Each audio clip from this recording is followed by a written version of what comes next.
사랑하는 성도님들과 함께 나눌 말씀은 요한복음 11장 45절에서 57절까지의 말씀입니다.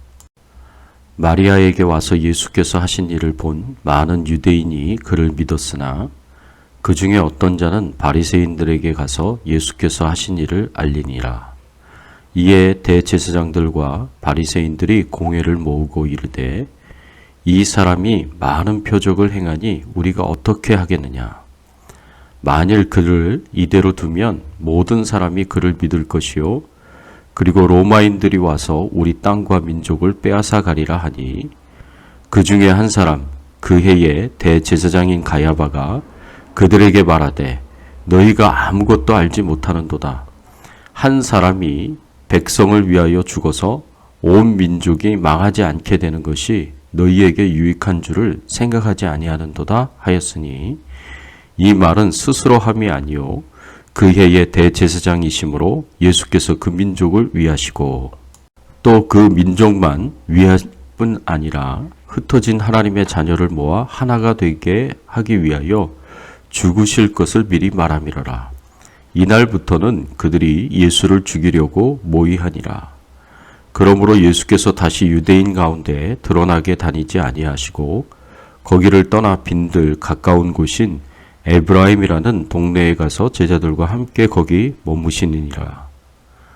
유대인의 유월절이 가까움에 많은 사람이 자기를 성결하게 하기 위하여 유월절 전에 시골에서 예루살렘으로 올라갔더니 그들이 예수를 찾으며 성전에 서서 서로 말하되 너희 생각에는 어떠하냐? 그가 명절에 오지 아니하겠느냐 하니 이는 대제사장들과 바리새인들이 누구든지 예수 있는 곳을 알거든 신고하여 잡게 하라 명령하였음이러라.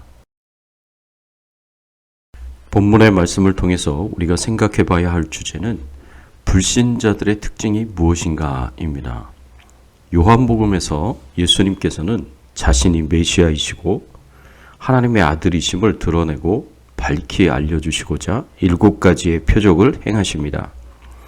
이 7가지 표적 중에 마지막으로 행하신 표적이 바로 죽은 지 나흘이나 지난 나사로를 다시 살리신 것입니다. 나사로를 다시 살리심으로 예수님께서는 자신이 메시아이심을, 하나님의 아들이심을 확실히 드러내셨습니다. 예수님께서 나사로를 다시 살리신 표적에 대해서 사람들은 어떻게 반응합니까? 2가지 반응이 나옵니다. 하나는 예수님이 행하신 표적을 보고 믿는 자들이 많이 생겼습니다. 그리고 다른 하나는 예수님을 대적하는 사람들입니다. 오늘 본문 45절 46절의 말씀에 보면 마리아에게 와서 예수께서 하신 일을 본 많은 유대인이 그를 믿었으나 그 중에 어떤 자는 바리새인들에게 가서 예수님께서 하신 일을 알리니라. 여기서 보면 예수님이 행하신 나사로를 다시 살리신 표적을 보고 많은 유대인들이 예수님을 믿었다고 하였습니다. 그러나 이 중에 어떤 자는 바리새인들에게 가서 예수님께서 행하신 일을 보고하였다고 하였습니다. 바리새인들이 유대 지도자들이 예수님을 대적하고 예수님을 죽이려고 한다는 것을 뻔히 알면서도 불구하고 이들은 예수님에 대해서 대적하고 죽이려는 바리새인 지도자들, 유대 지도자들에게 가서 예수님에 대해서 보고한 것입니다.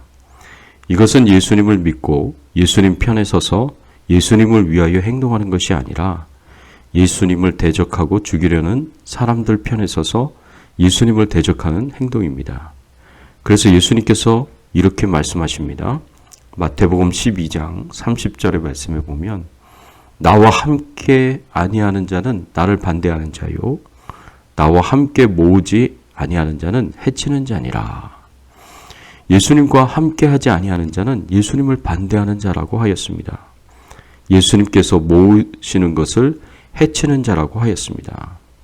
이렇게 예수님께서 수없이 말씀으로 표적으로 자신이 메시아이시고 하나님의 아들이심을 증거하셨고 자신을 믿어야지만 죄 용서함을 받고 구원을 받고 영생을 얻을 수 있다고 말씀하셨는데도 불구하고 예수님을 끝까지 믿지 않는 사람들이 있었습니다. 이런 불신자들의 특징이 무엇입니까? 불신자는 자신의 구원보다 자신의 이익에 더 많은 관심을 가지고 있고 믿고 순종하는 자가 아니라 구경꾼입니다. 불신자들의 특징은 자신의 구원보다 자신의 이익에 더 많은 관심을 가집니다. 예수님이 나사로를 살리시는 그 기적을 보고도 예수님의 일을 하나님을 대적하고 죽이려는 바리새인 지도자들이나 유대 지도자들에게 보고하는 자들도 불신자들이라고 볼 수 있지만 이 보고를 받은 유대 지도자들도 역시 불신자들이었습니다. 예수님께서 죽은 지 나흘이나 된 나사로를 살리신 기적을 행하셨다는 것을 들은 유대 지도자들의 반응이 무엇이었습니까? 47절과 48절의 말씀에 보면 이에 대제사장들과 바리새인들이 공회를 모으고 이르되 이 사람이 많은 표적을 행하니 우리가 어떻게 하겠느냐? 만일 그를 이대로 두면 모든 사람이 그를 믿을 것이요 그리고 로마인들이 와서 우리 땅과 민족을 빼앗아 가리라 하니. 사람들의 보고를 받은 바리새인 지도자들과 대제사장들이 공회를 모았다고 하였습니다. 이것은 산헤드린 공회를 의미하는데 이 산헤드린 공회는 이스라엘의 최고 회의로서 정치적, 종교적 최고 결정기관이었습니다.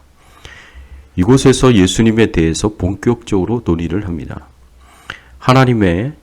예수님의 나사로를 살리신 표적을 듣고 이들의 반응이 무엇이었습니까?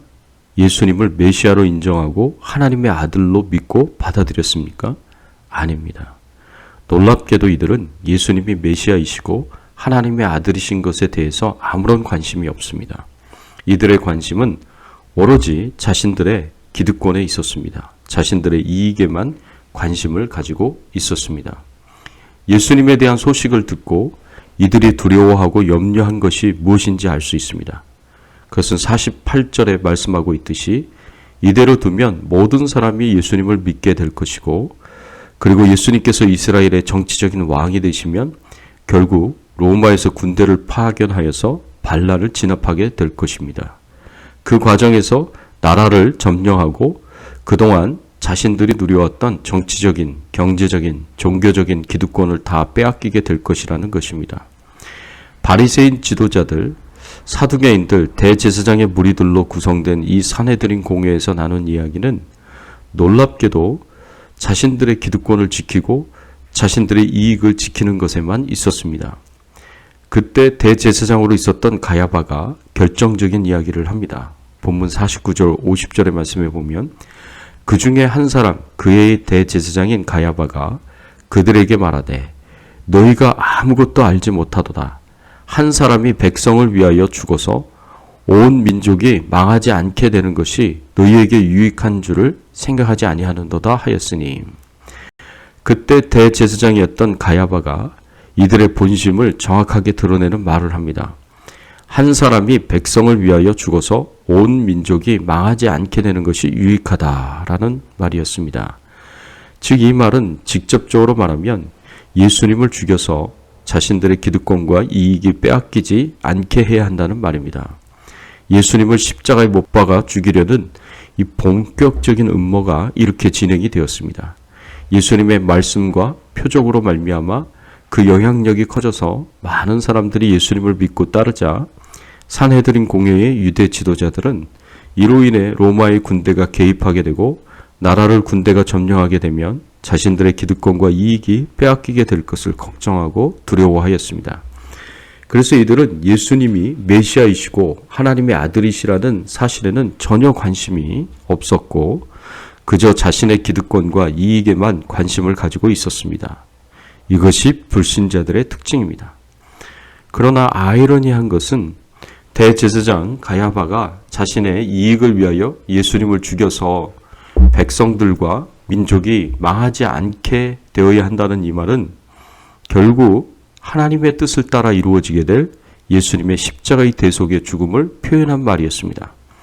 가야바 자신은 자신의 이익과 기득권을 위하여 예수님을 희생시키려 하였지만 정말로 예수님은 하나님의 뜻을 따라 십자가의 대속의 죽음을 당하심으로 수많은 사람들에게 구원받을 수 있는 길을 열어놓으셨습니다.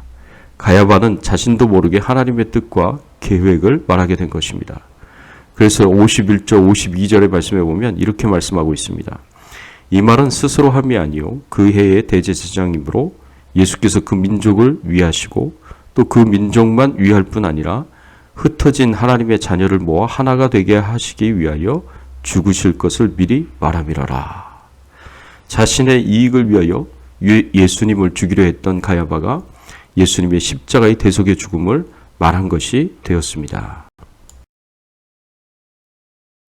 또 불신자들의 특징은 믿음으로 순종하는 자가 아니라 구경꾼들이라는 것입니다. 유월절이 가까이 오자 많은 유대인들이 유월절 전에 자신을 성결케 하는 속죄제사, 속건제사를 드리고자 미리 성전으로 왔습니다. 이들이 모여서 하는 말이 무엇이었습니까? 56절의 말씀에 보면 그들이 예수님을 찾으며 성전에 서서 서로 말하되 너희 생각에는 어떠하냐? 그가 명절에 오지 아니하겠느냐 하니 이들이 예수님을 찾아다녔습니다. 그리고 서로 말하면서 예수님이 이 유월절 명절에 예루살렘 성전에 오실지 안 오실지에 대하여 의견을 나누었습니다. 왜 이들이 이렇게 예수님을 찾으며 유월절 명절에 예루살렘 성전에 오실지 안 오실지 의논하였을까요? 그 이유는 57절의 말씀에 보면 이는 대제사장들과 바리새인들이 누구든지 예수 있는 것을 알거든 신고하여 잡게 하라 명령하였음이라라 라고 말씀하고 있습니다. 누구든지 예수님 있는 것을 신고하여 잡게 하라는 명령이 있었기 때문이라고 하였습니다. 아마 이런 명령과 함께 상금을 걸었을지도 모릅니다. 그래서 이 상금에 눈이 어두워서 예수님을 찾았을 수도 있습니다. 그리고 예수님과 산헤드린 공회의 유대 지도자들과의 싸움이 볼만하다고 생각하고 재미있는 구경거리라고 생각하고 예수님을 찾았을 것입니다. 불신자들은 예수님을 믿음으로 순종하여 구원을 받는 것에 관심이 있는 것이 아니라 예수님과 산헤드린 공회 유대 지도자들 간의 분쟁과 싸움을 재미있는 구경거리에 관심 있는 구경꾼이었습니다. 사랑하는 성도 여러분, 예수님께서 죽은 나사로를 살리시는 엄청난 표적을 행하셨는데도 불구하고 그저 자기 기득권을 지키고 이익을 지키기 위해서 예수님을 대적하고 죽이려는 유대 지도자들의 모습과 예수님과 유대 지도자들의 분쟁을 재미있는 구경거리로 생각하는 유대인들을 보면서 현재 이 세상의 수많은 불신자들의 모습을 봅니다. 자기 이익을 위하여 예수님과 교회를 성도들을 대적하고 핍박하고 고난을 주는 수많은 사람들, 그저 구경거리로만 생각하는 수많은 사람들의 모습을 보게 됩니다. 이런 강팍하고 악한 자들을 위해서 우리 예수님께서 끊임없이 복음을 전하시고 이들을 구원하시고자 십자가에 못 박히셨다는 것을 우리는 기억해야 합니다. 지금 이 세상도 다를 바 없이 예수님과 교회를 대적하는 수많은 불신자들이 있고 구경꾼으로만 있는 불신자들도 있지만 예수님께서 이들을 끝까지 불쌍히 여기시고 복음을 전하시고 구원으로 인도하셨습니다. 예수님처럼 이들을 끝까지 불쌍히 여기고 복음을 전하고 구원으로 인도하는 저와 여러분들이 되시기를 예수님의 이름으로 축원합니다. 함께 기도하겠습니다. 하나님 감사합니다. 이 세상에 예수님을 믿지 않고 대적하는 수많은 불신자들이 자신의 구원보다 자신의 이익에 더 많은 관심을 가지고 있고 믿음으로 순종하는 것이 아니라 그냥 구경꾼으로 있는 그 모습을 보게 하시고 알게 하시고 깨닫게 하시고 그들을 불쌍히 여기시며 십자가에 죽으시기까지 그들을 구원하시기 위하여 노력하셨던 예수님을 돌아보게 하여 주시니 감사를 드립니다. 저희들도 예수님처럼 이들을 불쌍히 여기고 긍휼히 여기고 끝까지 포기하지 않고 복음을 전하며 이들을 구원으로 인도하는 하나님 나라의 사명을 잘 감당할 수 있도록 하나님 저희들에게 은혜를 주시고 능력을 주시고 성령의 권세를 더하여 주시옵소서. 오늘도 주님과 동행하는 하루 되게 하시고 하나님께 영광을 돌리게 하시고 주님의 뜻을 따라서 주님의 영광을 위해서 살아가는 하루 되게 하여 주시옵소서. 코로나 바이러스로부터 안전하게 하시고 속히 이 바이러스가 종식이 될 수 있도록 은혜를 베풀어 주시옵소서. 우리의 기도에 응답을 주시고 질병 중에 연약한 가운데 있는 모든 성도님들을 치료해 주시고 회복시켜 주시기를 소원하오며 우리의 왕 되시고 주인 되신 예수 그리스도의 이름으로 기도드리옵나이다. 아멘.